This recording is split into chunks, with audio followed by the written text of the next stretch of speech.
The Passion Translation of Luke chapter 9. Jesus sends out his apostles. Verse 1.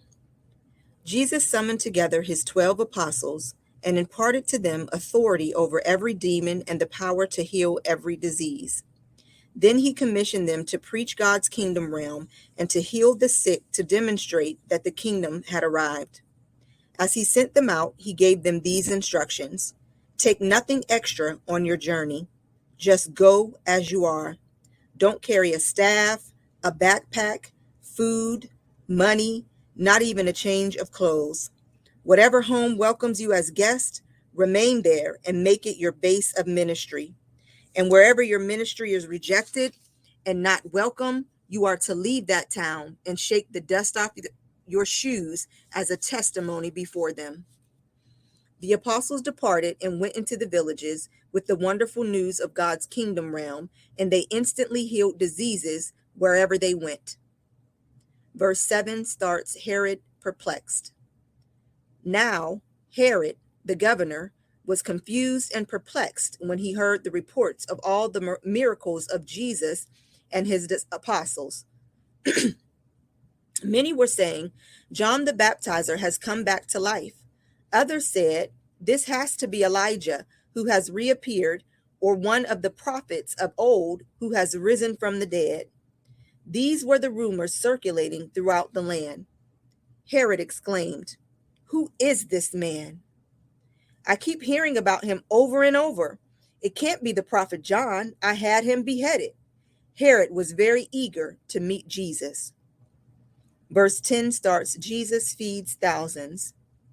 Months later, the apostles returned from their ministry tour and told Jesus all the wonders and miracles they had witnessed. Jesus, wanting to be alone with the 12, quietly slipped away with them toward Bethesda. But the crowd soon found out about it and took off after him. When they caught up with Jesus, he graciously welcomed them all, taught them more about God's kingdom realm, and healed all who were sick. As the day wore on, the 12 came to Jesus and told him, it's getting late. You should send the crowds away to the surrounding villages and farms to get something to eat and find shelter for the night. There's nothing to eat here in the middle of nowhere. Jesus responded, you have the food to feed them. They replied, all we have are these 5 small loaves of bread and 2 dried fish. Do you really expect us to go buy food for all these people? There are nearly 5,000 men here, with women and children besides. He told his disciples, have them all sit down in groups of 50 each. After everyone was seated, Jesus took the 5 loaves and 2 fish, and gazing into the heavenly realm, he gave thanks for the food. Then, in the presence of his disciples, he broke off pieces of bread and fish, and kept giving more to each disciple to give to the crowd. It was multiplying before their eyes. So everyone ate until they were filled, and afterward the disciples gathered up the leftovers. It came to exactly 12 baskets full. Verse 18 starts, Jesus prophesies his death and resurrection. One time when Jesus was praying in a quiet place with his disciples nearby, he came over to them and asked, who do people think I am? They answered, some are convinced you're the prophet John who has returned. Others say you are Elijah, or perhaps one of the Jewish prophets brought back from the dead. Jesus asked them, but who do you believe I am? Peter said, you are the anointed one, God's Messiah. Jesus gave them strict orders not to tell this to anyone yet, saying, the Son of Man is destined to experience great suffering and face complete rejection by the Jewish leaders and religious hierarchy. He will be killed and raised back to life on the 3rd day. Verse 23 starts, what it means to follow Jesus. Jesus said to all his followers, if you truly desire to be my disciple, you must disown your life completely, embrace my cross as your own, and surrender to my ways. For if you choose self-sacrifice, giving up your lives for my glory, you will embark on a discovery of more and more of true life. But if you choose to keep your lives for yourselves, you will lose what you try to keep. Even if you gained all the wealth and power in this world, everything it could offer you, let lose your soul in the process, what good is that? So why then are you ashamed of being my disciple? Are you ashamed of the revelation truth I give to you? I, the Son of Man, will one day return in my radiant brightness with the holy angels and in the splendor and majesty of my Father, and I will be ashamed of all who are ashamed of me. But I promise you this, there are some of you standing here right now who will not die until you have witnessed the presence and the power of God's kingdom realm. Verse 28 starts the true glory of Jesus. 8 days later, Jesus took Peter, Jacob, and John and climbed a high mountain to pray. As he prayed, his face began to glow until it was a blinding glory streaming from him. His entire body was illuminated with a radiant glory. His brightness became so intense that it made his clothing blinding white, like multiple flashes of lightning. All at once, two men appeared in glorious splendor, Moses and Elijah. They spoke with Jesus about his soon departure from this world and the things he was destined to accomplish in Jerusalem. Peter and his companions had become very drowsy, but they became fully awake when they saw the glory and splendor of Jesus standing there and the two men with him. As Moses and Elijah were about to return to heaven, Peter impetuously blurted out, "Master, this is amazing to see the three of you together.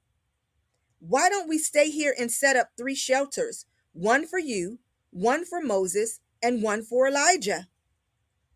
While Peter was still speaking, a radiant cloud of glory formed above them and overshadowed them. As the glory cloud enveloped them, they were struck with fear. Then the voice of God thundered from within the cloud, "This is my Son, my beloved one. Listen carefully to all he has to say." When the thunderous voice faded away and the cloud disappeared, Jesus was standing there alone. Peter, Jacob, and John were speechless and awestruck, but they didn't say a word to anyone about what they had seen. Verse 37 starts the power of faith. The next day, when they came down from the mountain, a massive crowd was waiting there to meet them. And a man in the crowd shouted desperately, "Please, teacher, I beg of you, do something about my boy. He's my only child. He's possessed by an evil spirit that makes him scream out in torment and hardly ever leaves his home. It throws him into convulsions and he foams at the mouth. And when it finally does leave him, he's left with horrible bruises. I begged your disciples to drive it out of them, but they didn't have enough power to do it." Jesus responded, "You are an unbelieving people with no faith. Your lives are twisted with lies that have turned you away from doing what is right. How much longer should I remain here, offering you hope?"